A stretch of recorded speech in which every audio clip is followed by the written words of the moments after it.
you have to be like water. Learn to be like water. Adaptable, fit into any vessel, have a sense of calm, have a sense of patience. But ambition is extremely important. And I don't just say this to girls, I say this to boys and girls. Just everyone who wants to be able to have a purpose in life, have an ambition, have the guts to find your glory. It's extremely important to have guts, to have conviction, to be able to say that, this is what I want and I want to achieve it. I learned it from the very, very strong people in my family that I looked up to, that showed me that it doesn't matter what your circumstances are, it matters how large your dreams are. And I have really large dreams. There's something about knowledge. There's something about if you learn, even if you don't know something, if you have an ambition to be somewhere, if you prepare yourself, you have the ability to be better than everyone else.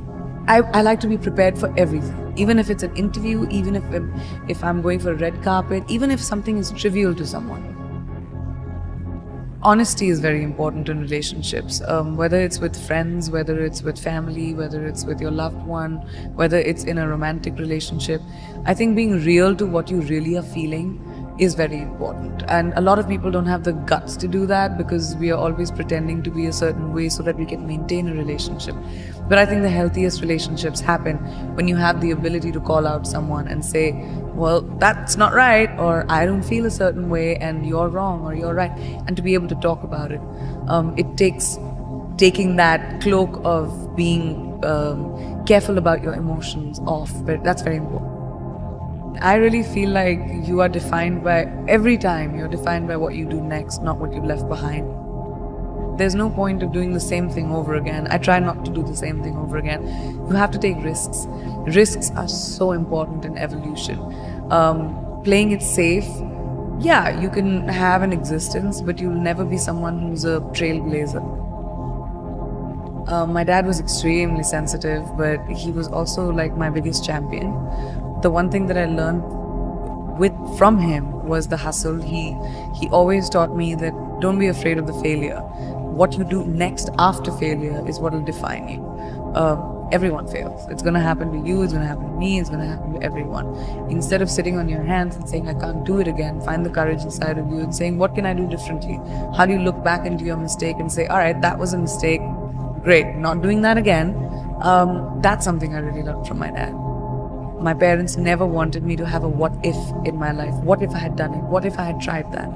So they always supported me. They said, no matter what you do, whatever mistake you make, have the confidence to come and tell us. Because even if you kill someone, my dad, I remember him telling me this, even if you kill someone, come and tell me, I'll help you find the body. I'll help you bury the body, but then I'll take you to the cops too. So you'll always have to have courage of conviction.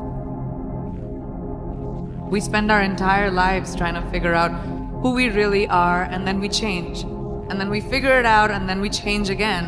And I think that's the most constant, right? I'm constantly changing, constantly evolving, and I'm hoping that everyone's still curious about me as I keep doing that.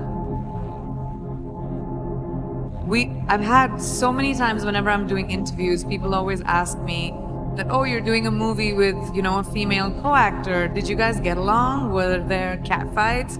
But when it comes to boys, they say, oh my gosh, that looks like a bromance and everyone got on so well. So I feel like over time, because women had the lack of opportunity, we were pitted against each other because there were only like 5 opportunities, like 5 places a woman could be hired. And so we were elbowing each other out to get to that one spot. So the crux of the problem is the lack of opportunity for females. And the more opportunity we create for each other, the more sisterhood will grow. We're 50% of the world's population. We need to be represented in every field like that. We need to be empowered by each other, by the people who are in positions of power, by putting us in positions of power.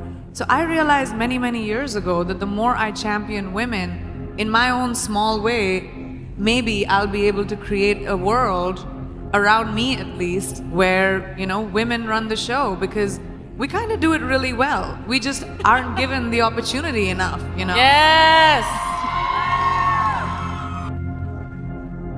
When I was very young, I started working when I was 17 years old. And I remember my mother telling me this really young, that women should be financially independent. It doesn't matter who your father is, it doesn't matter who your husband is going to be, it doesn't matter who your brother is, it doesn't matter who the man in your life is. You need to be responsible for your finances and be financially independent.